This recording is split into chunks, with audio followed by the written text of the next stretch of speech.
What's up guys, Jimmy coming to you guys with another video. Before we get into the video, as always, make sure to rate, comment, and subscribe. And when you guys hit subscribe, please make sure you guys are hitting that notification button. So getting right into the video, we have a pair of Air Force Ones. I myself, I'm not gonna lie to you guys, I don't know too much about these shoes. My friend actually hit on sneakers, so he's letting me review them. So shout out to Jimmy Leland, you guys know who you are. So a little background story on these are based off of G-Dragon, which I believe is a K-pop star. They are called the Paranoise. The concept behind it, I'm honestly not 100% sure. Maybe I should do my research, but the shoe itself is pretty sick. I believe this is the third pair to ever come out with G-Dragon. And getting into the box, here is the box the shoes come in. Black Nike box, well, at least the top is black. It has Nike up top. And then all over on the side, it has kind of like an abstract painting, watercolors. It says like life, and then there's like some text up top. Almost looks like blood, really gory, but I'm pretty sure, you know, there's like some meaning behind it. Maybe it's like some album artwork. And then the tag of the shoes read Air Force One 07 Paranoise. These are a size 9 and retail is $200. When you open the box, it's pretty cool because, you know, you have your tissue paper, but on your tissue paper, you have a Korean text.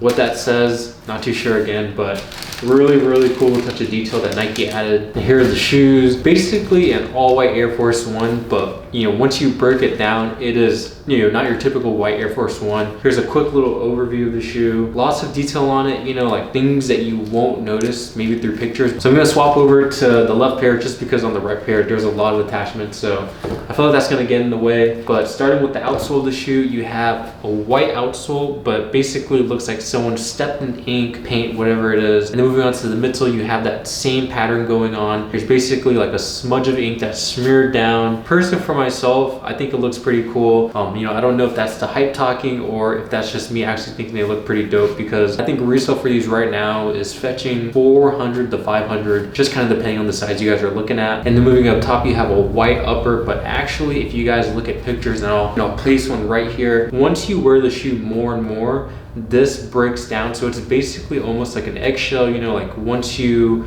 wear it, as you guys can see, it's already starting to crack at the toe box and on certain parts of the shoe. And then the Nike check for these shoes is this black tumbled leather. I'll say the quality of the leather on the swoosh actually feels pretty good. And then on the back, you have a smooth grain white leather, black Nike Air stitched on the back. And then you have white laces going up, but these are kind of like your fat laces. I would compare these to, like, you know, back in the day in like 04, 05 when Pumas were super hot. They had those Pumas that came with the fat laces. You know, I think people still might rock those now, but that's what these laces really remind me of. And then when you move to the tongue, you have this flower. It's basically black petals, and then the inner of the flower is stitched in yellow. And then the insole of the shoe is the same exact pattern that you guys saw on the outside of the box. And the last few details that I see on the shoe are on the lining of the shoe. You have Peace Minisoon printed in black, and then on the laces, the black laces, and I believe the white laces have them as well, but on the white laces, it's like a black lace tip. On the black laces, it's a red lace tip. You have the font that is on the tissue paper, and it is in a Korean text. And then moving back over to the right shoe where all the attachments came,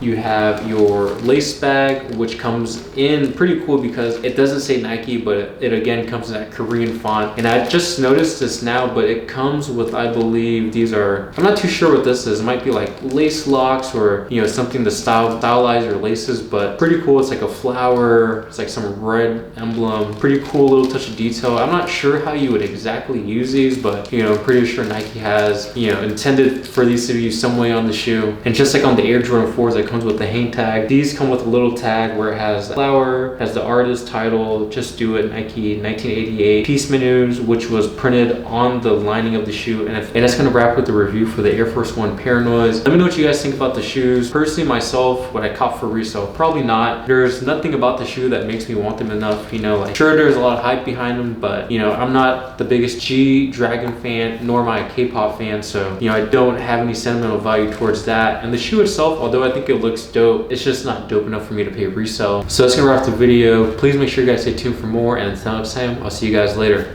Peace.